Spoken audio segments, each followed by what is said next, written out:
101.7 FM, proud member of KBP, kabisana ng mga broadcaster ng Pilipinas.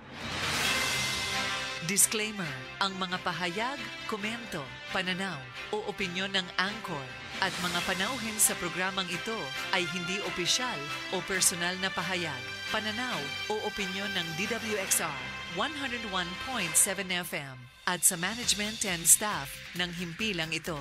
Disclaimer. The views and opinions expressed in this program are those of the speakers and do not necessarily reflect the views or positions of DWXR 101.7 FM management and staff. Narito na ang makabagong uri ng balitaan at talakayan sa radyo. Balita at talakayan. Balita at talakayan. Hihimay ng mga isya, talakay ng mga maiinit na usapin, maglalahad. Punto por punto. Balita at talakayan. Tambalan, Sandy Soriano at Dom Lago. Alas 12 ng tanghali.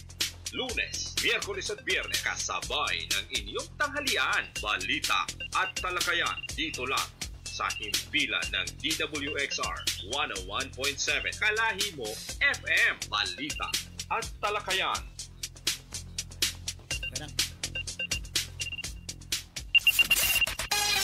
At ngayon, narito na ang tambalang Tom Lago at Sandy Soriano sa Balita at Talakayan. Balita at Talakayan.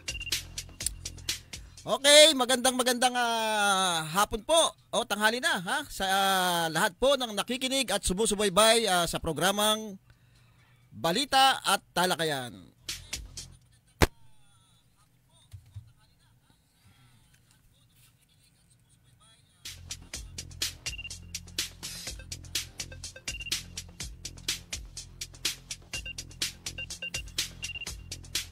Ayan nag-iisa po tayo ngayon at yung partner natin ay may importante lang pong pinuntahan, ano?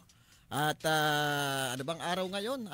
Tatapos lang po ng Holy Week. Talagang napakatagal din ng bakasyon ng ating mga mga kababayan na yung mga nagsiuwi, yung sinasabi ngang mga artistahin ng Mindoro. Siguro na medyo nahirapan din sa Batangas Port yung mga yan nung pag-uwi at saka nung pagbalik. Ganun pa man,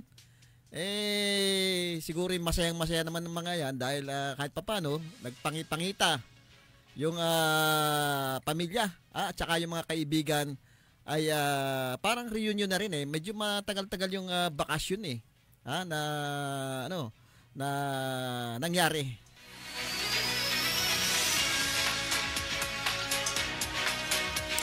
At ngayon nga po tatlo ng Abril, katatlo na po ng Abril, taong 2024. Napakabilis nung panahon, nung isang araw lang, April Fools. Madami sigurong mga nag-joke o nanloko doon sa ating mga kaibigan, pero yung panahon po natin talagang hindi rin nagbabago, talagang napakainit pa po hanggang ngayon, At lagi po nating ipinapaalala doon sa ating mga kababayan na laging magdadala ng payong o kaya sombrero at huwag kakalimutan po yung tubig, Magbaon po tayo ng tubig dahil sa sobrang lamig po. Ang dami pong nai-stroke ngayon o nahi-heat stroke, Kaya iwas po tayo sa sobrang init. Yung iba nga pong klase ay ginagawang online ngayon dahil maaaring makaapekto to doon sa mga estudyante. May mga lugar po o lalawigan na ang mga estudyante po ay ginagawang online sa panahong ito dahil nga po doon sa nararanasang sobrang init. Ganun din sa ating mga motorista, laging mag-iingat sa pagdadrive, lagi pong bisitahin ang hangin ng inyong mga gulong, kung tama ba, at yung brake, napaka-importante po na lagi ninyong bibisitahin yan. At syempre, bago po kayo sumakay ng inyong mga sasakyan, lalo-lalo na po yung mga nakamotor, ay siguraduhin niyo pong nasa kondisyon ang inyong mga sarili. Huwag po kayong sasakay diyan ng may problema.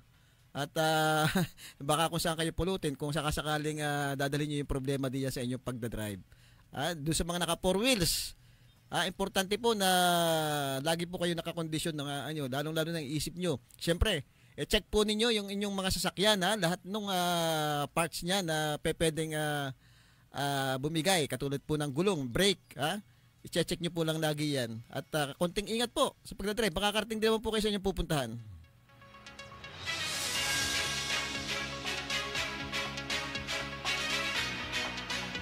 Binabati natin lahat ng may mga kaarawan ngayong araw na ito. Lahat, wala akong maalala na kakilala kung sino may mga kaarawan ngayon. Pero lahat na binabati natin.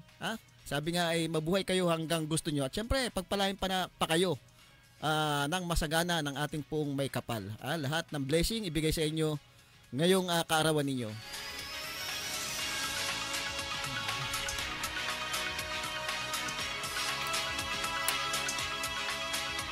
Kanina pong madaling araw ay tayo'y bumalik po dito. Galing din po tayong Manila, Manila. At biyahe po kami ng alas 12 ng gabi. Medyo hindi pumutok yata itong balitang ito na ito yung aksidenteng nangyari diyan. Sa parte pa yata ng Batangas ito na nangyari. Sakay po tayo mismo doon sa Pascat at may aksidente pong nangyari.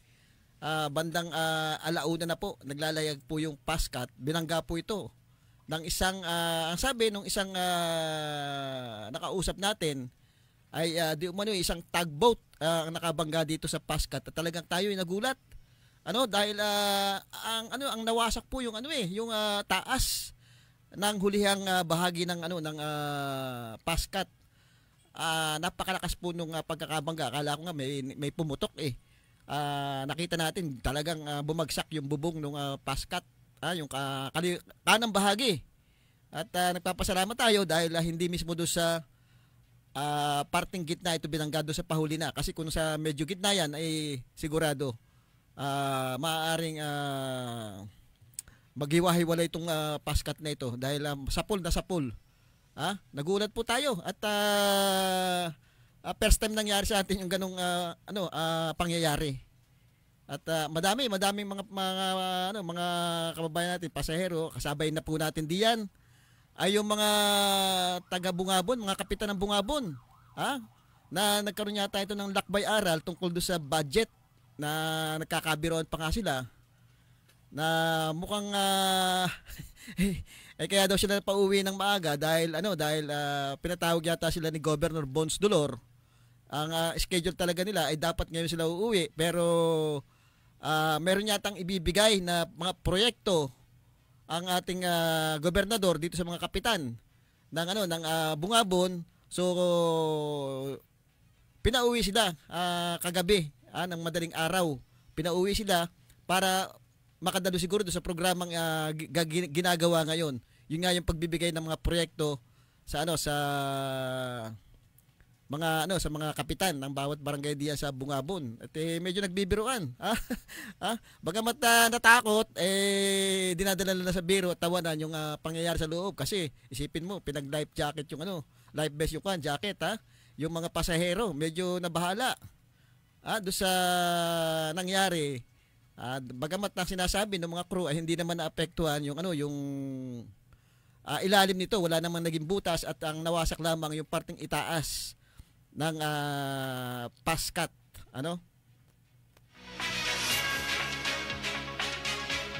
So ayon do sa na-interview natin na nasa taas, kitang-kita nila kung paano sila binangga ng barko, kasi yung barko daw na bumangga na sinasabi nga isang tugboat ay walang ilaw.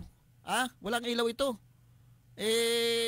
Pero ang Pascat may ilaw, dapat nakikita niya, hindi niya dapat nabangga yung Pascat. At nagpapasalamat ka tayo doon sa pagkakabangga dahil doon sa likod mismo laang, hindi doon sa mismong gitna ng tagiliran ito na bangga. Tumalon yung dalawa pamula doon sa sa taas sa takot, doon pumatak sa bubong nung sasakyan siguro ng mga tracking na andun. Siguro nagpapasalamat din tayo, hindi nagalaw yung mga tracking, hindi umusod, kasi kung umusod yun baka tumagilid yung barko. Yun nga lang, nagtataka tayo dahil nung nabangga ito nabangga na nga ito, nabigla yung mga tao, nakikiramdam sila pero mukhang walang nagsasalita nung situational na nangyayari kung ano ba nangyayari na. Para naman hindi nag-alala yung ating mga pasahero.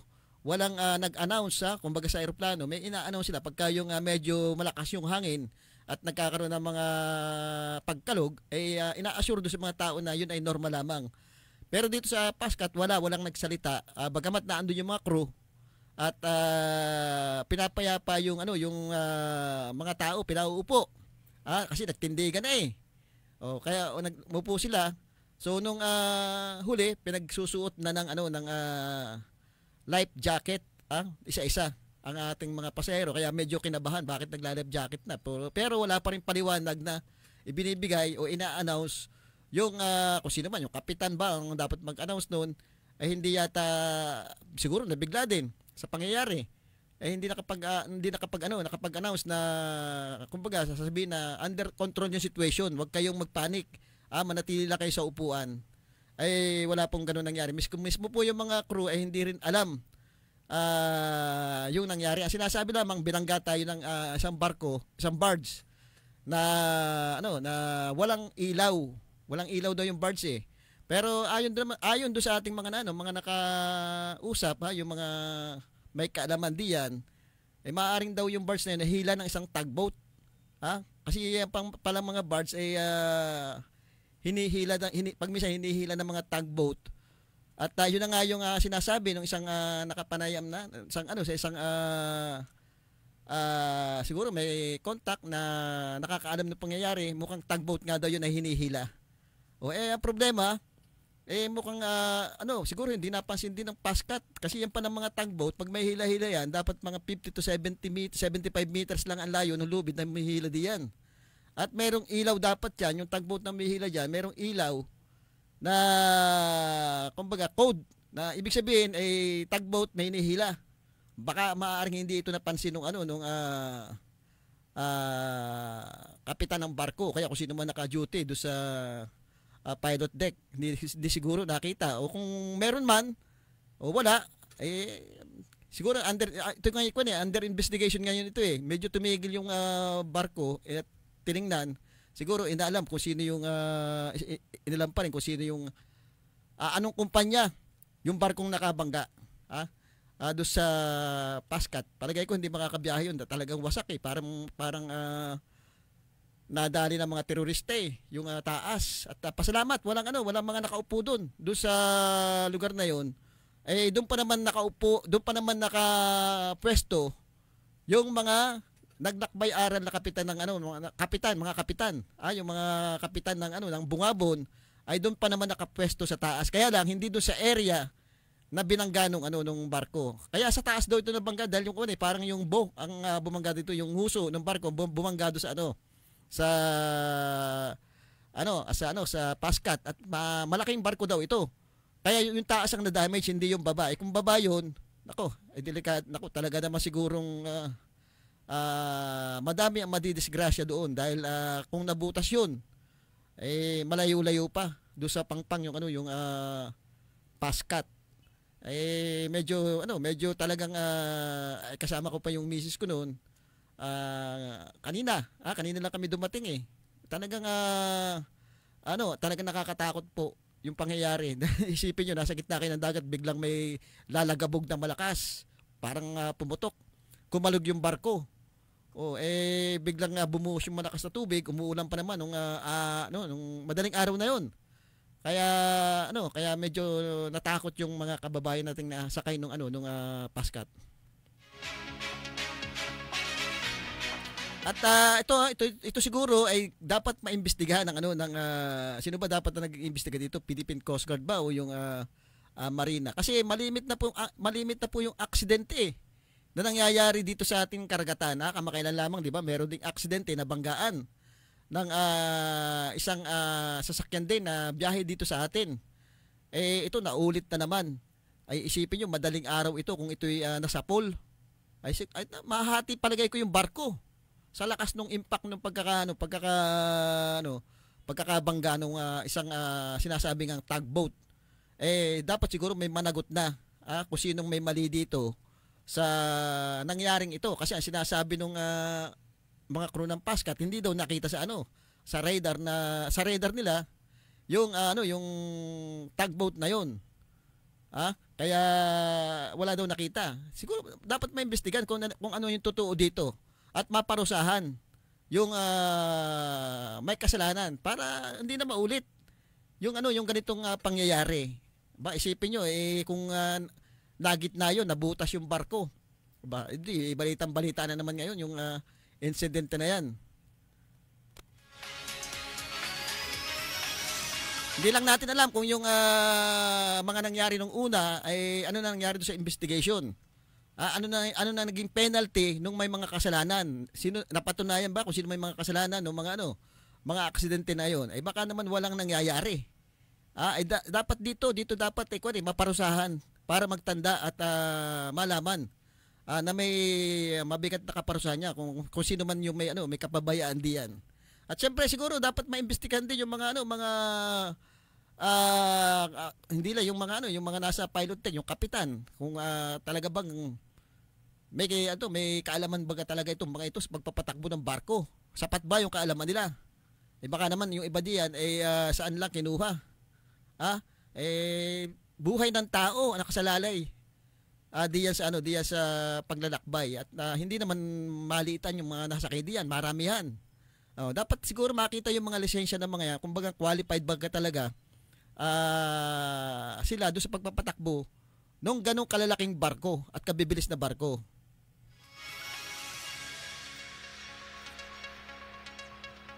Isipin nyo, napakalaki ng dagat, napakalaki po ng dagat. Nangyayari pa yung banggaan niyan. Kompleto naman yan kung tutusin. May mga radar yan, may mga alam nila. Dapat yung mga barkong babanggay nila. Kita naman siguro kung talagang mayroong tao doon sa pilot deck, kita yung dadaanan mo kasi may ilaw din naman yung dadaanan niyan Kaya lang itong barge na ito siguro nga dahil hinihila lang ito ay walang ilaw. Ayon doon sa nakasaksi, kitang-kita nila nung pagbangga ng barko, malaki yung barko na yon, yung barge. Wala daw talagang ilaw itong barge na ito. Na ang sinasabi nga hinihila lang ng isang tugboat.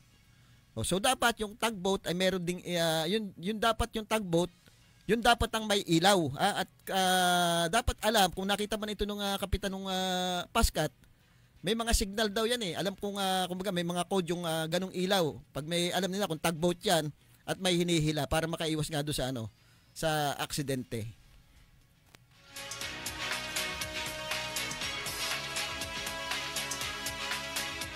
Ay, binabati natin yung ating mga nakikinig sa ating programa, si Konsehal Wilson Lozano, nakatutok sa programa natin. Siyempre si Konsehal Froilan Alan Maniebo na nakatutok din sa ating programa. Ito yung ating kaibigan ito si dating Konsehal Maniebo. Hindi pa kami nagkikita ulit dito. Meron kaming usapan kaya lang hindi pa matuloy-tuloy Okay, sa partner ko nakatutok din Alam ko meron kang importanteng nilalakad kay paring Tom Lago At sana maayos yung nilalakad mo. Syempre, doon sa aking kaibigan nasa Manila sa National kay paring Ronald Bula na nakatutok din sa ating programa.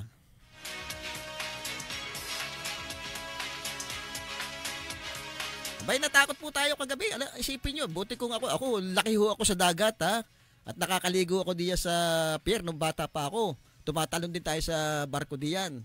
Doon sa mga batil pa na nakaparada diyan sa pier nararanasan po natin maligo diyan nung kabataan pa natin. Pero pagkasama mo na may kasama ka sa mahal sa buhay mo, nakakatakot po yung nangyari kasi isipin nyo. Kung ako lang kaya ko yung sarili ko. Paano si Mrs. Tabing dagat lumaki yan pero hindi natutulong lumangoy. Kaya medyo natakot tayo dahil pinagsuotan ng life jacket yung mga pasahero. Although medyo pampalakas ng loob, nagkakabiro kasama yung mga kapitan ng bungabon. Sabi nga yung biroon nga kasalanan ni Kaniko Bito dahil pinauwi na agad kami. Bukas pa ang uwi namin kung may nangyari ka ngayon, Sabihin niyo kay Gob, dagdagan yung project na ibibigay sa inyo. Ngayon yata may programa diyan eh. At least mabibigyan naman sila ng mga project diyan sa party ng Bungabon. Lahat ng kapitan masaya naman masaya sila bagamat talagang natakot din. Kasi nakilala natin dito si Kapitan Arnold Kapitan Arnold Vargas, dati rin konsehal ito ng Bungabon. Nilibre tayo sa kape. Pampalakas ng loob. At siyempre si Kapitan Francisco ng Bungabon din. Nakibalita rin tayo ng mga kaganapan sa politika doon sa parte ng Bungabon. At yun nga, lumalabas daw doon. Medyo tatlo yata yung maglalaban doon. Itong dating itong ating kasalukuyang Vice Governor at yung kapatid ng ating gobernador si P.A. Hubert Dolor. At siyempre, yung wala pa rin katalo-talo at at talagang kilala-kilala yung nakaupo ngayong Congressman Alfonso Umali po. Yun daw po yung matunog na medyo maglalaban. Ngayon sa mayor daw naman baka yung anak ni Mayor Elgin Malaluan kasi tapos na po yung term ni Mayor Elgin Malaluan. Kaya yung anak naman at posible ding mag-vice mayor itong dating bukal itong ating bukal ngayon kasalukuyan si bukal Kamo ito yung singer na kasalukuyang bukal ngayon si bukal Lito Kamo. Ayan, binabati natin lahat ng kapitan Alam ko may programa kayo ngayon kaya kayo umuwi. Yung mga project niyo na sana ay mapakinabangan ng ating mga kababayan dun sa mga bawat barabarangay ninyo. Yung project na ipagkakaloob sa inyo ng ating provincial government. Buwis buhay din bago natanggap yan. Yung mga proyektong yan. Isipin nyo, ang lakas kaya nung sabog nung parang binomba ng terorista yung likod nung Paskat. Medyo nagtataka lang tayo. Hindi ito pumutok itong balitang ito. Itong balitang ito hindi pumutok at kasi nung nabangga po ito, tumigil din na matagal doon sa gitna bago utay-utay na lumakad po yung papunta sa sa pier na. Nakarating po yata kami mga bandang mag alas 3 na ng madaling araw.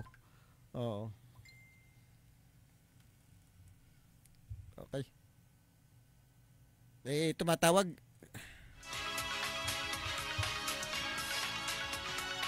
Binabati ko rin yung ating mga kaibigan diyan sa Provincial Hospital, Oriental Mindoro Provincial Hospital na nakikinig kay Mr. Benz Paildog na nakatutok sa ating programa. Alam ko napakaraming problema ng Oriental Mindoro Provincial Hospital pero magpasalamat tayo kay Congressman Arnan Padaligan at eto na.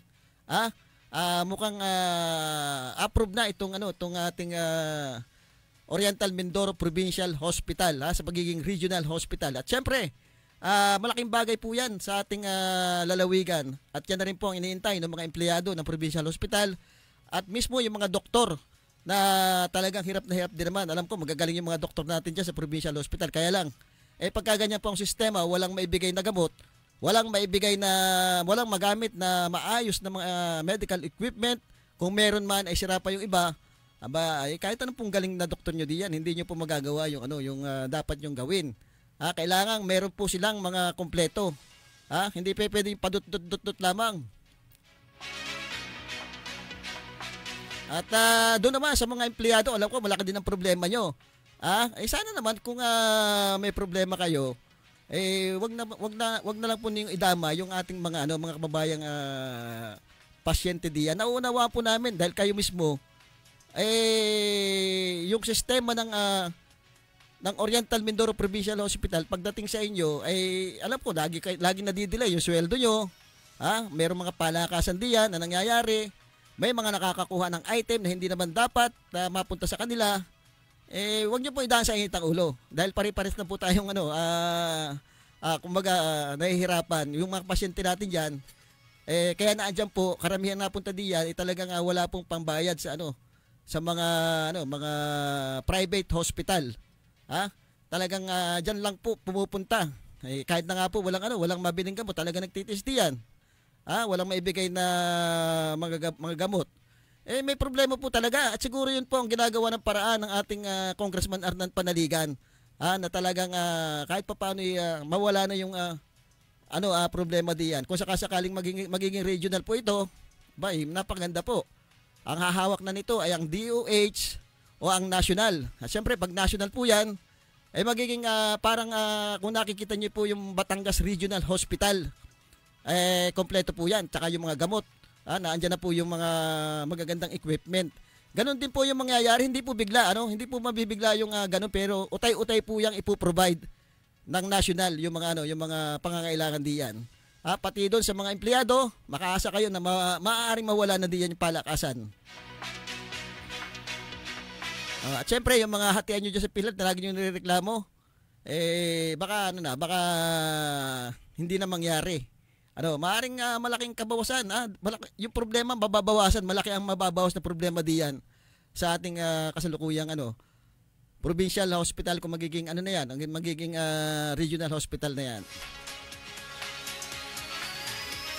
Ngayon, na sinasabi po nung iba diyan, ang provincial government po nagre-request na parang nagkaroon ng privilege speech sa Senado at pinapaliwanag po nila na mayroon yatang silang ipino-provide na lugar, yung dati nating Oriental Mindoro Provincial Hospital diya sa bundok, at mayroong karagdagang 5 hectares. Kaya lang, ito na dapat siguro mas magandang ito na yung yung kasalukuyang provincial hospital na ang gawin.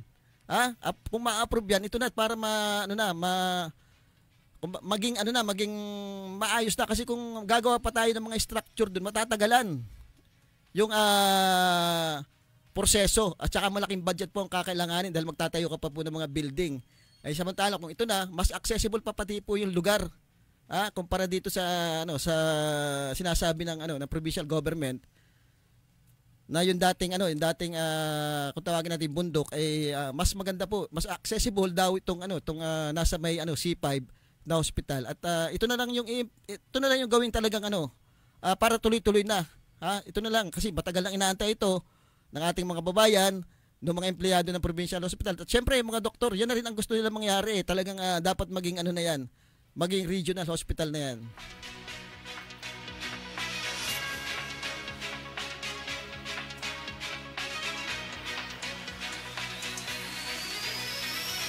Ang maganda po niyan, kung magiging regional hospital na yan, malaki po matitipid na budget ng ating provincial government. At siguro yung matitipid na budget diyan, may mga community hospital po tayo na nung time po ni Congressman Arnan Panaligan, nung siya governor pa, may mga pinatayo siya diyan sa parting south na na mga community hospital. Siguro yun na lang po i-improve natin, i-upgrade at bigyan ng budget para naman yung malalayo nating kababayan na emergency, pwede munang dumaan diyan sa mga community hospital natin, at pagka medyo ayos na, pwede na pong ilipat sa regional hospital. At yan po ay diyan sa sa may parte ng C5, kung diyan po talaga itatayo.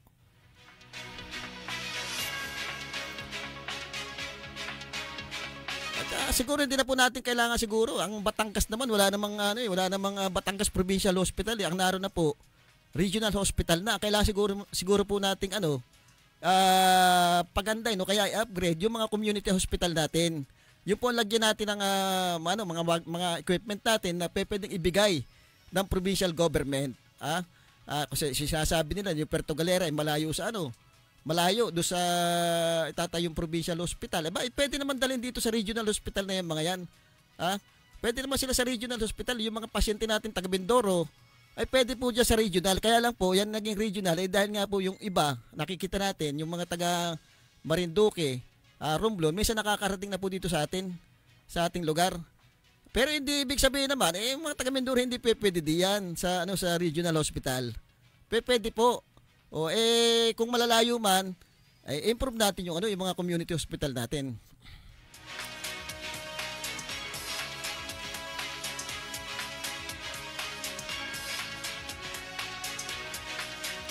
Binabati ko rin yung aking kabats nung elementary. Kaibigan ko si Mag Garcia, nakatutok din sa ating programa. Ayan, minatawag ko sa atin.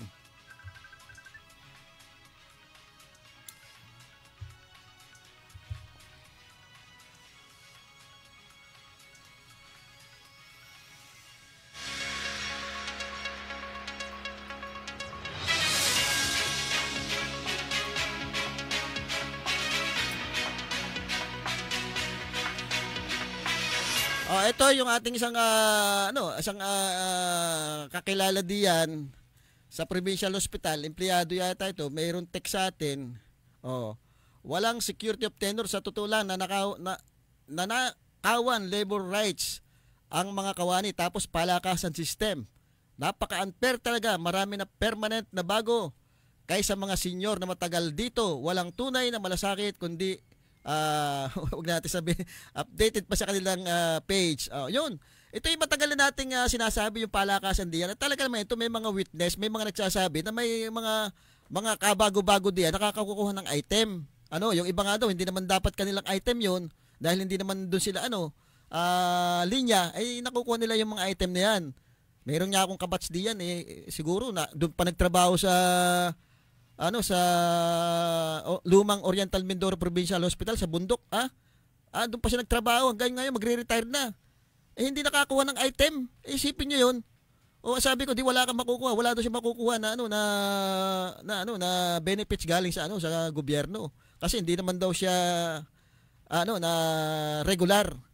Isipin niyo napakatagal na pamula pa doon sa Lumang Provincial Hospital.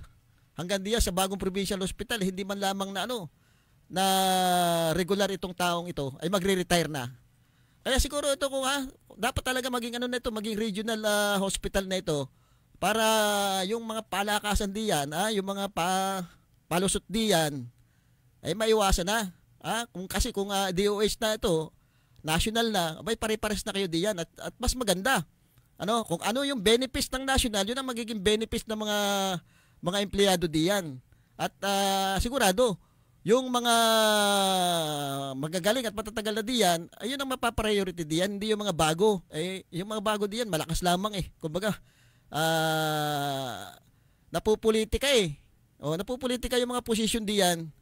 Hindi katulad ng pag national na yan, piling-pili talaga diyan, qualified talaga yung mapupunta doon sa mga position. At doon sa mga yung sinasabi nga natin lagi, magagaling ang mga doktor diyan at karamihan diyan mga espesyalista na duty rin sa mga private hospital. Ang kailangan lang nila talaga suporta para talagang makatrabaho sila ng ayos diyan. Kasi kung kulang nga sa gamit, kulang sa gamot, bibigay nila diyan. Kung regional hospital na kahit paano naandyan na, makukumpleto na yan. Yung sinasabi nga natin na parang Batangas Regional Hospital, yung regional hospital, di ba? Doon ka pumunta, lahat naman open doon, kahit nga taga Mindoro tinatanggap doon dito pa sa atin hindi tanggapin yung mga taga Mindoro o yung mga taga Puerto Galera na pwede naman dumiretso dito sa sa regional hospital. Doon sa mga taga South, pwede namang improve natin yung mga community hospital natin diyan. Kung emergency, pwedeng diyan muna padaanin. At pagka yung medyo okay na, dali natin sa regional hospital. Ganun lang naman yan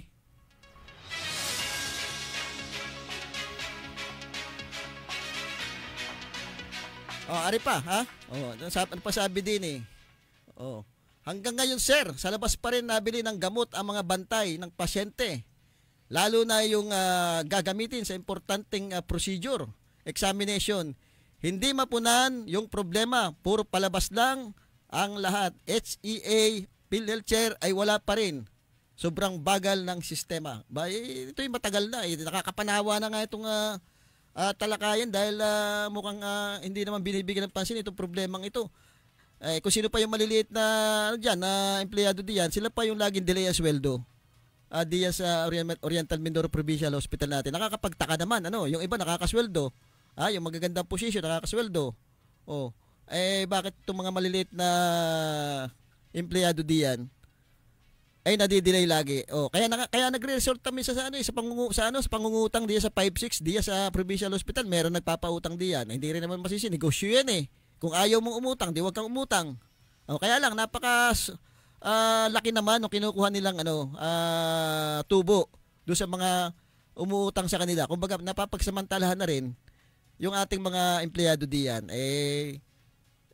sa sobrang delay, halos doon na lang ibabayad sa sa utang pag nakuha yung sweldo nila.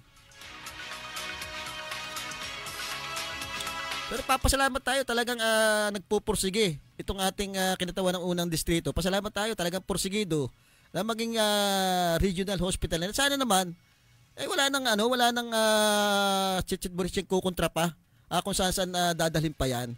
Ipatupad na kung dapat ipatupad. Naandyan na yan Ang tagal nating inantayan. Yung pagiging regional hospital niya. Tapos ngayon meron pa tayo ihahabol na kung ano-anong paliwanag, kung ano-anong mga request o kaya dahilan. Siguro mas magandang ipatapod na muna yan yung ating regional hospital. Diyan na rin mismo sa C5 gawing regional hospital yung ating itatayo o dagdagan na lang yung mga building diyan. Kung inayos baga naman ng ating local government ang serbisyo diyan, hindi na tayo magreresulta sa pagpapasa ng bill na maging regional hospital yan. Kung inuna yan, kung naging prioridad talaga yan, nadagdagan ng mga makabagong equipment yan. Bagay, malaki po ang budget yan Malaki po ang budget yan at malaki rin kabawasan sa ating provincial government. Kaya pasalamat tayo kung yan gawin ang regional hospital at national lang humawak kasi sila na po magbabudget diyan.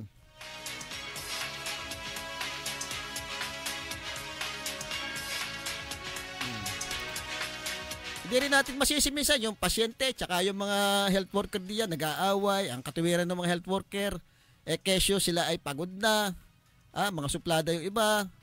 Meron namang siyempre nagpapasalamat din tayo dahil may mga nakakatanggap rin naman ng magandang serbisyo diyan. May ilan ding nakakatanggap pero mas marami po yung nagrereklamo. Na talagang hindi maganda yung kalagayan, hindi maganda yung pagtrato nung ibang health worker diyan. Hindi natin nilalahat, may mga talagang mababait na health worker diyan. Ganun din sa mga doktor. Alam ko, mga doktor diyan, mababait naman Ginagawa lang nila yung kanilang tungkulin na manggamot diyan sa provincial hospital.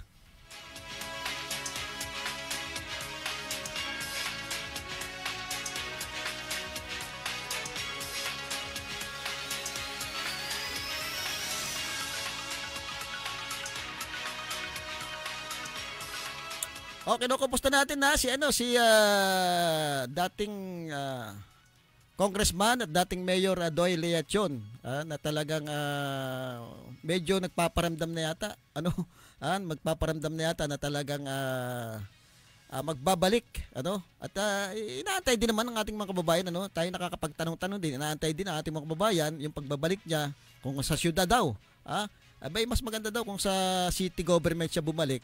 Dahil sa nakikitang sitwasyon ngayon baka mas mabibigyan ng pansin yung mga problema katulad yung mga problema natin sa palengke na hanggang ngayon mukhang wala pa rin. Yung pangakong i-improve yan, yung escalator na hindi natin malaman kung ipagagawa pa o babaguhin magpapailing na po ng kandidacy uli yung ating mga kandidato mukhang hindi pa po nauumpisahan. At saka hindi na rin po yata pinansin yung reklamo nila na iakyat yung mga nagtitinda diyan sa labas, yung mga mag-iisda na bawat barangay na yata merong pamilihan ng isda o kaya gulay. Bakit pa tayo nagtayo ng palengke kung ganyan din lamang na pwedeng magtinda kung saan-saan. Hindi naman natin yung paghahanap buhay, kaya lang meron tayong sentro ng pamilihan kung tawagin Iakyat natin, ang dami nang walang nagtitinda doon sa taas, yung mga table. Lalo na sa mag-iisda. Bakit hindi natin paakyatin yung mga yan doon at doon sila magtinda? Doon sila kasi para yung kalinisan maayos din kung saan hindi natin sigurado kung saan kung malinis pa bagay tinitinda ng mga yan kasi hindi na nga na-check. Dapat magkaroon talaga ng isang lugar lamang. Pagka si Congressman dating Mayor Doy Leachon, pagka talagang may problema, action agad kaya nga tinagurian niya action agad. Kasi pag may reklamo, solusyon agad ang ginagawa. Nakita niyo naman yung disiplina pinatupad niya nung siya ay nanunungkulan pa bilang mayor. Yung disiplina, yung political will. Ang dami nagagalit nung una doon sa mga pedestrian na hinuhuli. O yung mga nagkakalat ng ng mga basura. 'Di ba? May yung basura noon pagka kinuha mo daling araw, may tugtog pa 'yon. Napakalinis. Ang dami nagagalit pero na nakita nila yung yung epekto nito, ang daming natuwa. At mismo yung mga dumarating sa ating mga bisita galing Maynila at tinatanong sino pong mayor nyo. Ang galing ng mayor nyo. Ang linis ng Kalapan. At disiplinado mga tao. Kaya siguro yun ang hinahanap ng mga tao ngayon eh. Hinahanap ng mga Kalapenyo. Yung ganung politiko na talagang nakikita yung pagmamalasakit sa ating mga babayan. Yung mga senior citizen, iniuuna yan. Maganda yung treatment sa mga senior citizen. Wala tayong nababalitaan na paksyon, nag-aaway. Doon sa mga magta-tricycle, wala tayong nababalitaan ganyan. Kahit nung time ni Mayor Arnan Panaligan, walang ganyang problema. Hindi lang natin alam kung bakit nag-arise yung ganyang problema. Sinasabi, nasa batas daw yun. Nagpapatupad lamang sila. Bakit doon sa time ni Congressman na dating Mayor Delecho, talaga namang kung titingnan mo, ang dami rin nagagalit noon. Pero naipatupad ng maayos yung maayos yung mga batas. At talaga nga desidido. Noong time ni Congressman ni Congressman Arnan Panaligan, kita niyo naman yung ating syudad, tuloy-tuloy yung pag-asenso. Wala ding problemang nangyayari katulad ng problemang nangyayari ngayon. Siguro sa lang yan, sa diskarte lang ng pamamahala yan.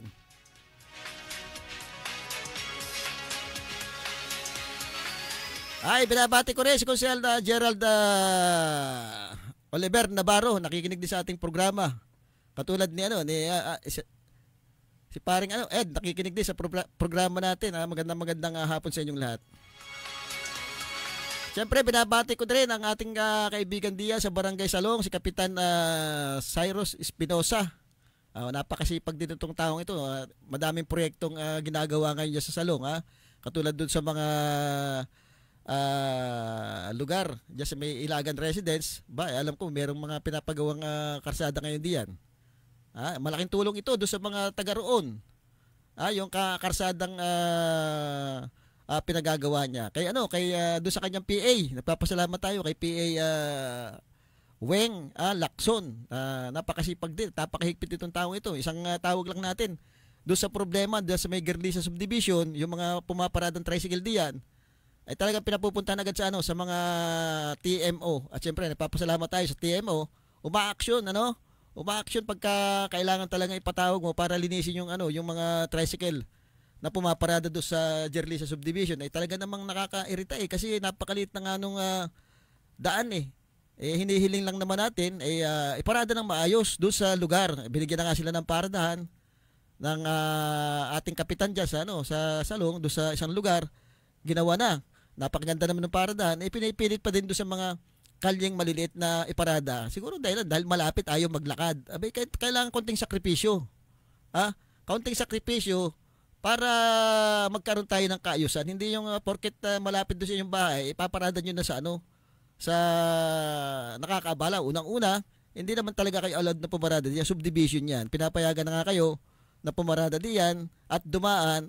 Sana makisama. Huwag magagalit pagka sinasabihan. Dahil nakakaabala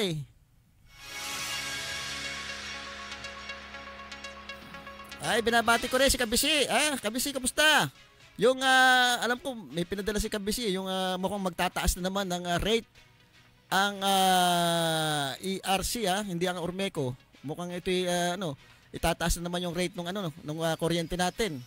Ang sabi nung iba, wala namang problema kung itaas niyo, kaya lang ganda niyo serbisyo. Ganda niyo serbisyo ng ating kuryente, huwag yung papatay-patay kasi no choice naman kung talagang itataas nila yan.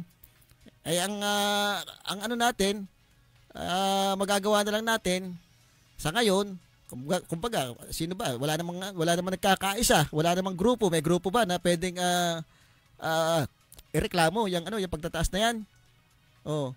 Siguro yung ASAP, buo ito yung ASAP na binuo ni Congressman RGB. Ito yung grupo na lumalaban diyan sa problema sa ating elektrisidad dahil sa kuryente. Sana ito ireklamo yung pagtataas kung kailangan bang ireklamo mga ito. Hindi nga maganda yung serbisyo ng kuryente nila tapos magtataas pa. Dapat unahin muna nila pagandahin yung serbisyo. Daming reklamo nating mga kababayan Pag nagtaas yan at wala tayong pagkakaisa, tuloy-tuloy na yan. Kaya ang dapat siguro, pagkaisa na tutulan yan. Yang problema naman yan. Sasabihin naman ng mga Ormeco, wala naman kami magagawa. Yan ang policy ng ARC. Hindi naman kami nagtataas kaya ang taong bayan na dapat ang nakilos diyan, yung grupo, kung may magagawa yung ASAP kasi sila lang yung buo na grupo na pwedeng kumontra diyan, siguro gawan agad ng paraan na hindi matuloy ang pagtaas na yan at unahin muna nila yung pagpapaganda ng serbisyo nila.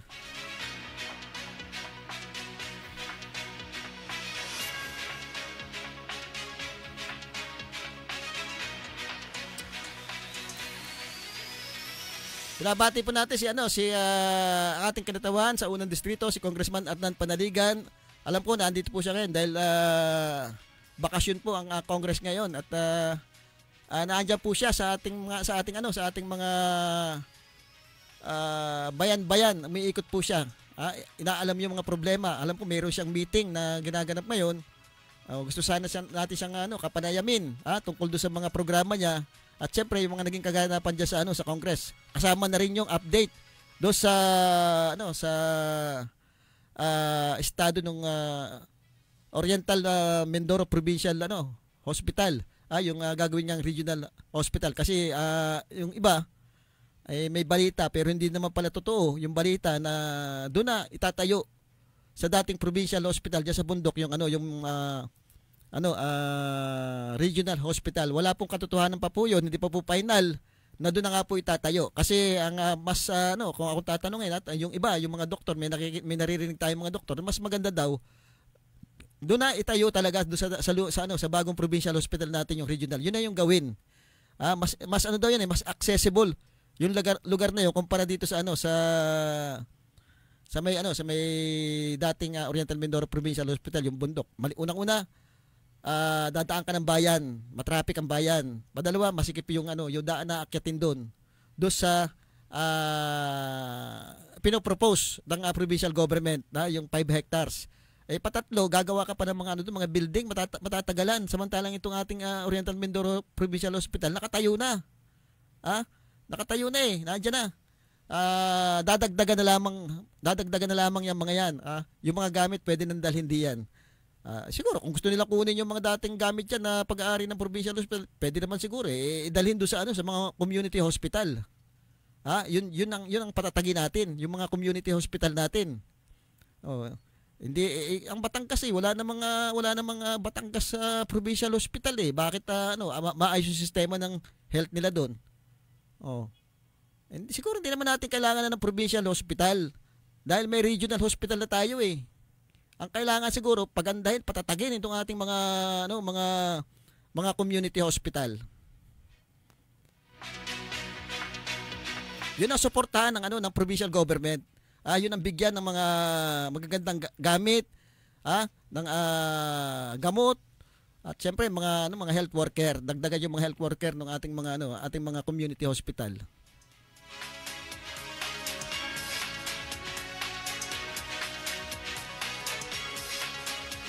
Gandang tanghali kay Kabisi. Alam ko may update na sa sa ating power supply, yung pagtataas. Bigyan mo ako ng update,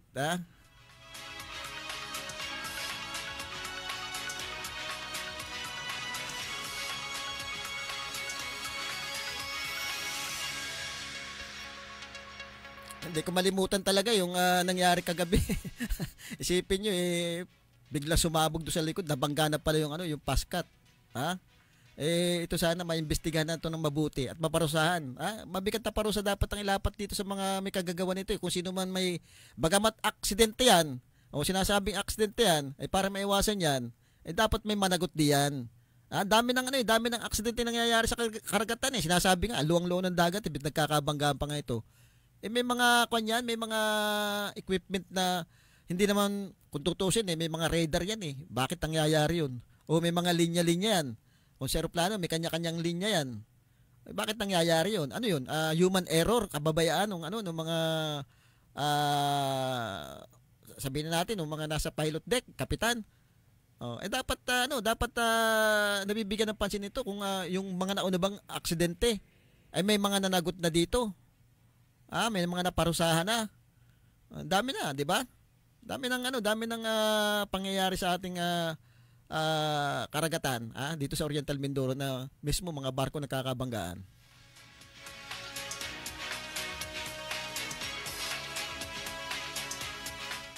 Mukhang nabigla siguro yung kapitan, hindi nakapag-announce, hindi man lang nakapunta doon sa mic. At saka isa pang napansin natin doon, parang nawala na yung wala na yung nagtuturo nung pagsusuot ng lifeguard, life vest parang wala na. Nung una pagka naalis ang barko, merong nagde-demonstrate ito wala tayong napansin na ganoon. Kaya yung ibang pasahero nung pinagsusuot hindi alam kung paano gagawin, kung paano pagsusuot kasi wala nag-demo nung pagsusuot ng life vest kung paano susuot yun.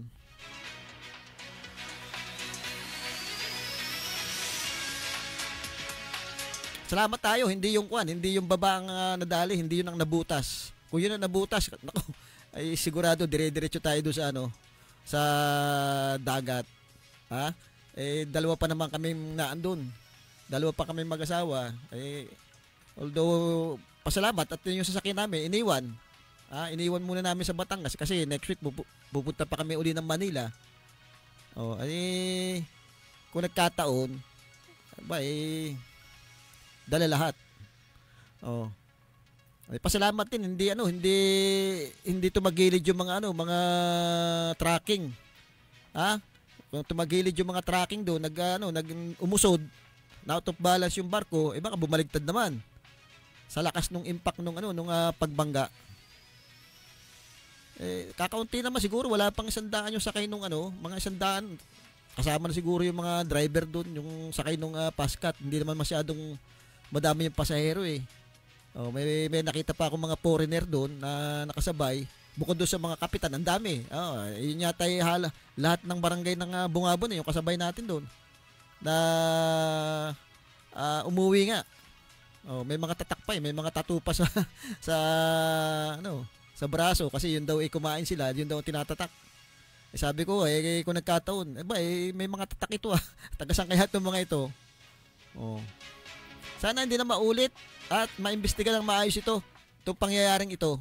Na nakakatakot, talagang nakakabigla. Ang lakas nung tapos biglang bumuhos yung tubig. Isipin niyo kung nabutas yun. Naroon pa kami sa may 20 minutes pa yata, mga 30 minutes pa bago sumapit bago makarating ng Kalapan Kasi nandoon pa lang yata kami sa may tapat ng Monte Maria Nung mangyari yung aksidente. Sa sinasabi nung ilang crew, hindi daw nakita sa radar yung barge. Pero sabi naman nung iba, hindi pwedeng hindi makita yun. Maaring hindi natin alam, maaring minsan naman kasi yung mga kapitan wala doon sa pilot deck, nandoon yung mga tao lang nila. Yun ang tumitingin. Kaya imposible daw hindi makita sa radar yun. Yun nga, hila-hila daw ito ng isang tugboat. Kasi pag misa makikita nyo pag-araw, talagang merong mga barge na hinihila ng tugboat. Pero may mga kwan daw ito, may mga ilaw na kumbaga sila lang yung nagkakaunawaan. May radio naman daw ito, bakit hindi na itawag na dadaan sila. Kumbaga may code yung ilaw. Yung tugboat, yun ang may ilaw at yun ang may code kung ano yung hinihila nila. Mukhang hindi napansin. Pasalamat pa rin at yung huling part ng barko yung binangga. At pasalamat din walang nakaupo do sa lugar na binangga nung barge na yon.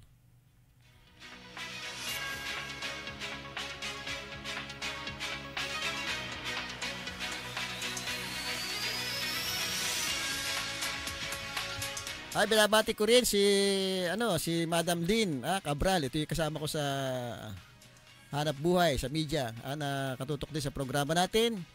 Binabati natin na sa magandang hapon.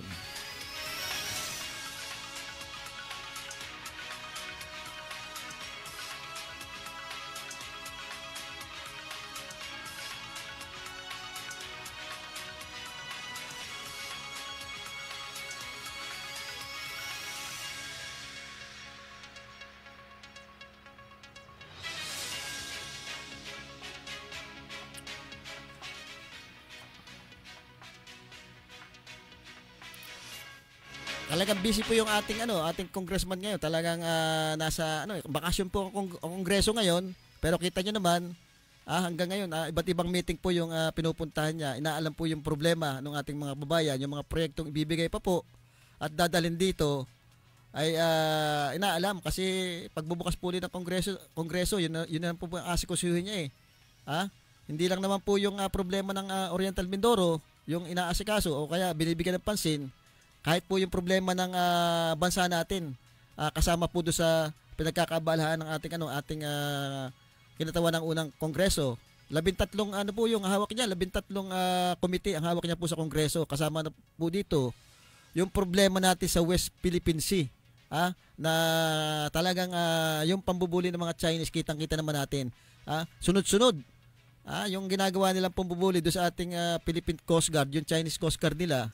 Ilang beses na yung binumba yung ating mga barko diyan sa West Philippine Sea, tinatakot, sinisindak. Hindi na po maganda yan. Sabi nga natin, bakit hindi gumawa ng action yung ating gobyerno? Although may mga diplomatic protest po na ginagawa yung ating gobyerno, at tama lang po yun na daanin po natin sa diplomatic protest yung ginagawa ng China Coast Guard, para talagang mapansinan ng international community kung gaano mambuli itong China. At siguro pagka nakita na nila talagang sobra-sobra ng ginagawa, pwedeng gumawa rin sila ng action na laban dito sa China, hindi po sa panggigera. Mundi yung mga bigyan sila ng mga economic embargo. Yung China, yung atin, di ba? Kung kikilos tayo kahit paano, hindi naman tayo makikipaggera gumawa tayo ng mga aksyon. Yung kanilang diplomat, palayasin natin dito, yung kanilang mga produkto, wag nating i-patronize, kumbaga i-boycott natin yung mga produkto nila dito sa Pilipinas. At isama na natin yung mga kontrata nila, lalo sa mga infrastruktura na ginagawa na dito. Bakit hindi natin i-boycott muna o kaya patigil habang ganyan yung ginagawang panggigipit ng China sa atin. So kahit paano, kumbaga kumukuro tayo. Hindi tayo nananahimik bukod doon sa diplomatic protest na ginagawa natin. Pinapakita natin sa international community yung ginagawa nila. Meron din tayong action kahit paano na ginagawa dito sa pambubuli ng China.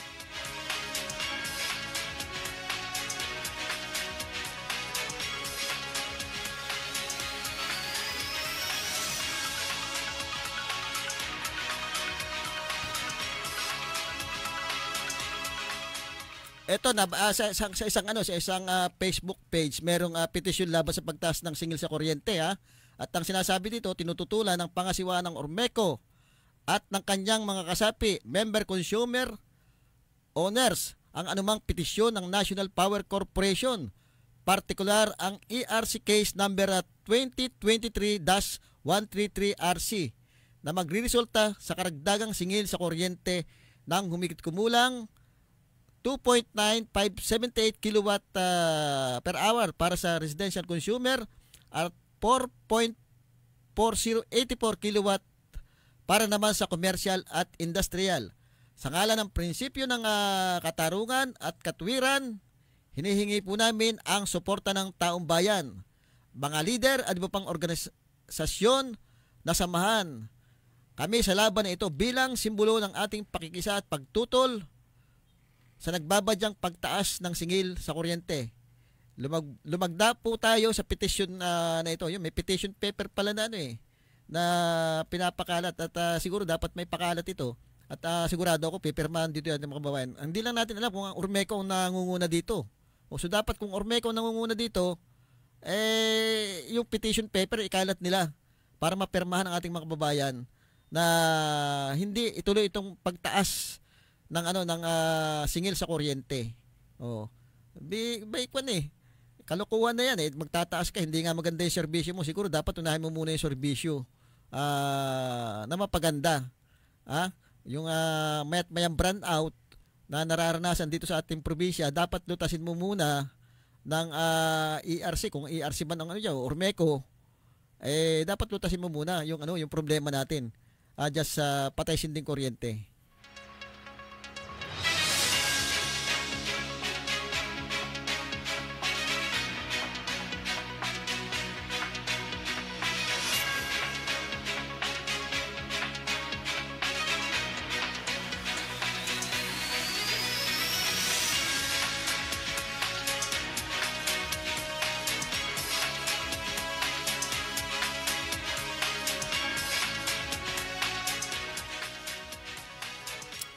Nung isang araw naman po ay dumalo sa Barangay Assembly ng Barangay Lalod, Calapan City nung Sabado ng hapon. At iniulat ni Congressman Arnan Panaligan ang mga proyektong naipatupad na sa kanilang barangay at inilahad ang mga proyektong pinunduhan niya sa kanyang opisina upang sunod na ipatupad. Ayun, may mga project pala itong sa Lalod na ibinigay itong si Congressman Arnan Panaligan.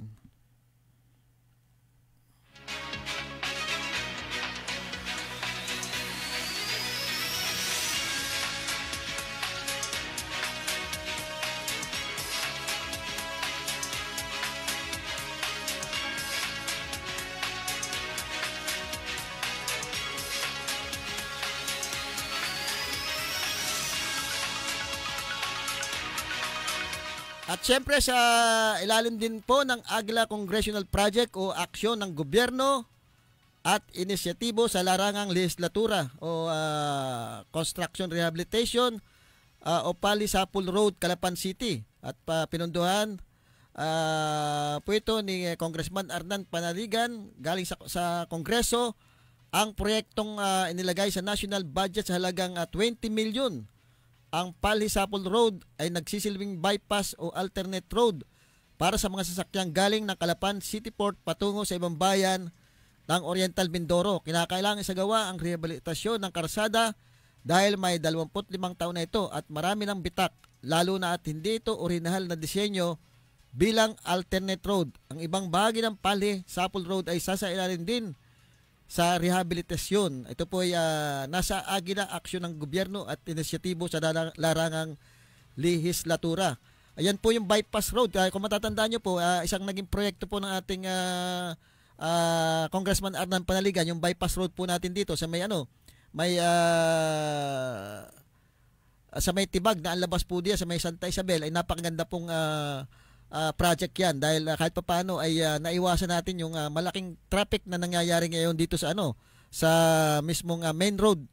Yung ibang kasing galing Bako, galing papuntang Bako, papuntang Canubing, papuntang Puerto Galera, kung wala rin lang namang dadaanan dito sa bayan, ay pwede na po diyan dumiretso at lalabas na po kayo ng Santa Isabel dyan sa may Ormeco, ay para makaiwas po kayo dito sa sa sobrang traffic dito sa main road. Napakaganda po yung madadaanan niyo yung lugar na yan kasi parang farm to market road na po yan. Nasa tabi po niyan puro palayan. Para kayong namamasyal sa Laguna Sabi nga sa Laguna ay puro palayan yung makikita niyo diyan sa ginawang bypass road. Yung naging project po ni Congressman Arnan Panaligan, yun po yung project niya nung siya pa mayor ng Calapan. Bagamat may ilang party po diyan na hindi natapos, ay tinuloy naman po ito nung kasalukuyang administrasyon. Yung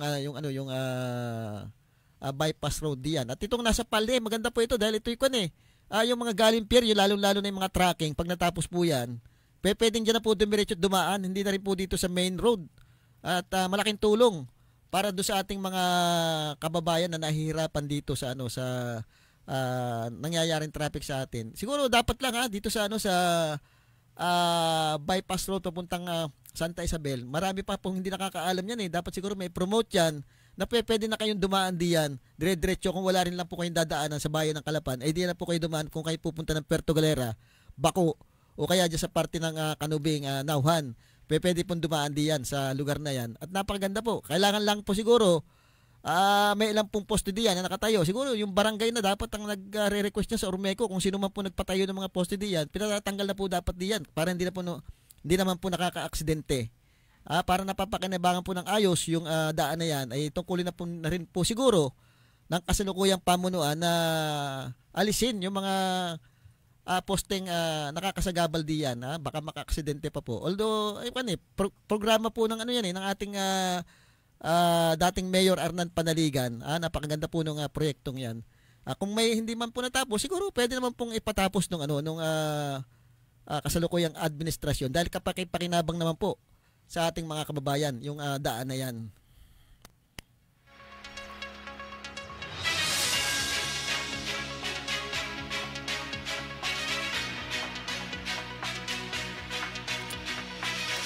Okay, wala na po tayong oras at siguro sa susunod po, kung di po busy yung ating kinatawa sa unang distrito, madami po tayong tatanong lalong-lalo na po doon sa status ng ating Oriental Mindoro Provincial Hospital na gagawing regional. Alam ko, aprobado na po ito. Nagpapasalamat tayo. Ito po ay nasa ilalim ng programa ng Agila. Yung Agila, Agila, pag sinabing Agila, ito po yung acronym ni Congressman Arnan Panaligan. Ito yung Agila Congressional Project o aksyon ng gobyerno at inisyatibo sa larangang legislatura. Yan po, isa sa napakahalaga pong proyektong mapapakinabangan po nating mga kababayan.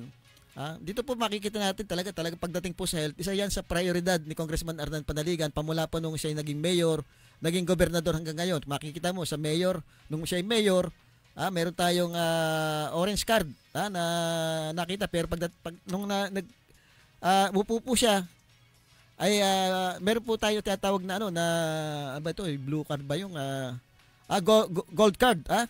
Mas binigyan pansin talaga niya yung gold card, mas dinagdagan yung pondo diyan sa gold card dahil alam niya na ito kailangan nating mga kababayan yung sa health, lalo na po yung ating mga kababayan mahihirap na halos talaga walang pampa-ospital. Nung naging governor naman po siya, nakita naman po natin sa kanyang panahon na tayo yung bagong provincial hospital. Yan dyan sa May C5, sa panahon po niya, tayo yan. Tapaganda po ng ating provincial hospital na yan, nung bago pa. Talagang, tanda ko, aircon pa yata yung mga kwarto nung panahon na yun. At napakalinis po, naalagaan po ng husto. Hindi naman po ganyan, karami ang reklamo. Kumpara nung panahon ni Governor Arnan Panaligan, wala pong reklamo diyan ng ating mga kababayan. Doon sa yung mga community hospital diyan sa parte na po ng South, may mga pinatayo din po si Congressman Arnan Panaligan na napapakinabangan po diyan. At siguro yun nga sinasabi natin, dapat i-improve ng ating kasalukuyang provincial government yung mga community hospital natin. Yun dapat ang i-improve natin, suportahan at i-upgrade yung mga pangangailangan doon po, lalong-lalo na yung mga medical equipment, yung gamot, at saka yung mga health worker natin na ilalagay diyan. Muli po, magbabalik po tayo sa Friday. Sandy Soriano po ang inyong nakasama.